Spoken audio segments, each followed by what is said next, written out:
Assalamualaikum warahmatullahi wabarakatuh adik-adik. Kali ini kita akan masuk pada materi klasifikasi dari persamaan diferensial parsial. Apakah adik-adik sudah siap untuk belajar hari ini? Ya, tentunya sudah siap ya.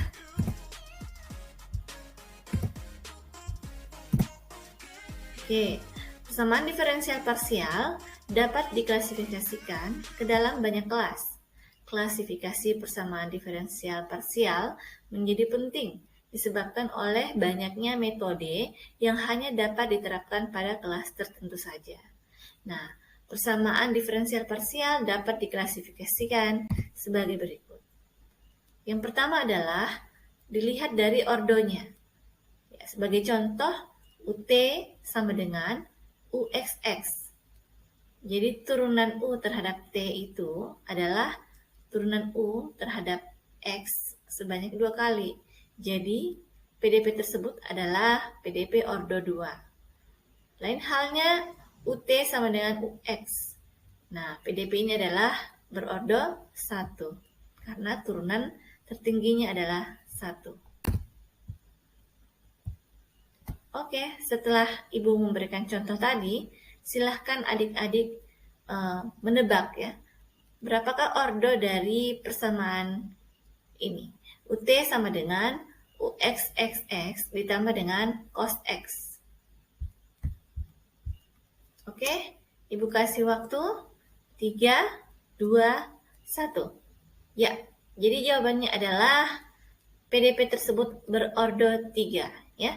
Karena dia mempunyai turunan tertinggi adalah 3. Kemudian, klasifikasi PDP kita lihat dari banyaknya variabel. Banyak variabel atau peubah merupakan jumlah dari banyaknya variabel bebas. Nah, adik-adik bisa lihat contoh yang di atas. UT sama dengan UXX.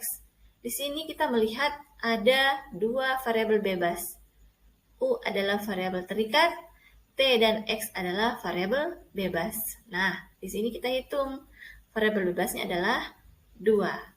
Kemudian, contoh selanjutnya adalah UT sama dengan URR ditambah 1/R dikali UR tambah 1/R kuadrat dikali U theta theta.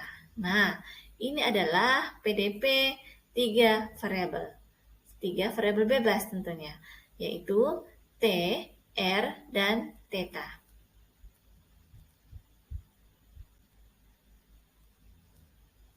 Yang ketiga adalah PDP itu diklasifikasikan dari linearitasnya.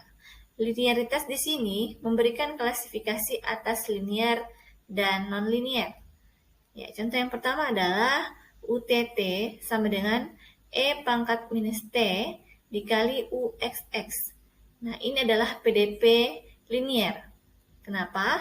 Karena E pangkat minus T ini bertindak sebagai variabel bebas. Ya. Jadi bukan variabel terikat. Nah, variabel bebas dikali dengan variabel terikatnya itu masih dalam bentuk linear. Nah, kemudian contoh yang kedua adalah UTT sama dengan U dikali UXX ditambah sin X. PDP ini adalah PDP nonlinear karena terdapat perkalian antara fungsi U dengan turunannya, yaitu U dikali dengan UXX. Kemudian dilihat dari homogenitas. Contohnya adalah UXX ditambah UX ditambah UT ditambah U sama dengan 0. Nah, ketika persamaan diferensial parsial tersebut sama dengan 0, maka PDP tersebut adalah PDP homogen. Namun, ketika PDP tersebut tidak sama dengan 0, yaitu Fx, T, maka PDP tersebut adalah non-homogen. Kemudian dilihat dari jenis koefisien, dilihat dari ketiga tipe dasar persamaan linear. PDP berordo 2, variabel yang banyak terdapat dalam aplikasi mempunyai bentuk persamaan sebagai berikut. A dikali UXX ditambah B dikali UXY tambah C dikali UYY tambah D dikali UX tambah EUY tambah F kali U sama dengan G. Di mana A, B, C, D, E, F, dan G merupakan konstan ataupun fungsi X dan Y. Oke, kita lanjut. Jika PDP di atas mempunyai koefisien yang memenuhi persamaan, maka PDP dimasukkan ke dalam kelas parabolik, yaitu persamaan B kuadrat dikurang 4AC sama dengan 0. Nah, jika PDP di atas mempunyai koefisien yang memenuhi persamaan B kuadrat kurang 4AC besar dari 0, maka persamaan diferensial parsial tersebut adalah hiperbolik. Dan jika PDP tersebut mempunyai koefisien B kuadrat kurang 4AC kecil dari 0, maka PDP tersebut adalah eliptik.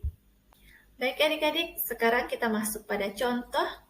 Tentukan jenis PDP berikut, apakah termasuk PDP linear ataupun non-linear. Ya, adik-adik bisa lihat ya, di sini ada 4 contoh, apakah yang pertama itu linear ataupun non-linear, begitu pula dengan yang kedua, ketiga, dan keempat. Oke? Ya, mari kita bahas ya. Yang pertama adalah do2u per do x kuadrat ditambah 2 kali x kali y dikali do2u per do y kuadrat ditambah u sama dengan 1. Ya, kita tinjau satu-satu.